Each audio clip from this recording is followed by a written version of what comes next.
Komisioni Qendror i Zgjedhjeve ka nxjerrë rezultatet përfundimtare në zgjedhjet parlamentare të 11 majit.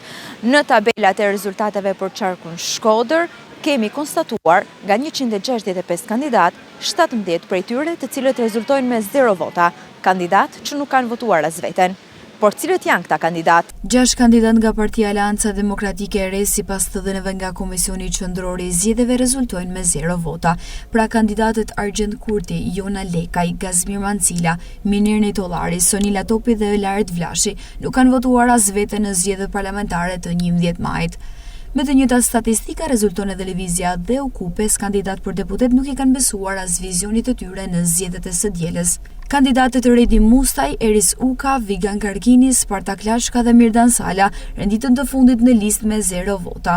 Partia Aleanca Kombëtare Shqiptare ka në listën përfundimtare të rezultatit zgjedhor 4 kandidat pa asnjë vot dhe këta janë Ermal Noka, Albert Hibroj, Kasiani Kazheli dhe Armand Dinarta. Ndërkohë, Ezmir Dursi dhe Ervisa Meftari po ashtu nuk kanë votuar veten në zgjedhjet e së dielës, duke bërë që të renditen të fundit në listë për mungesë votash. Nisur nga këto të dhëna lindi dyshime mbi kandidatët fiktiv të zgjedhjeve parlamentare të 11 majit, kandidatët që nuk i kanë besuar as vizionit të tyre për të ardhmen e vendit, sigurisht nuk kanë arritur të përçojnë tek komuniteti vullnetin dhe dëshirën për ndryshuar realitetin në të cilën ndodhet vendi ynë.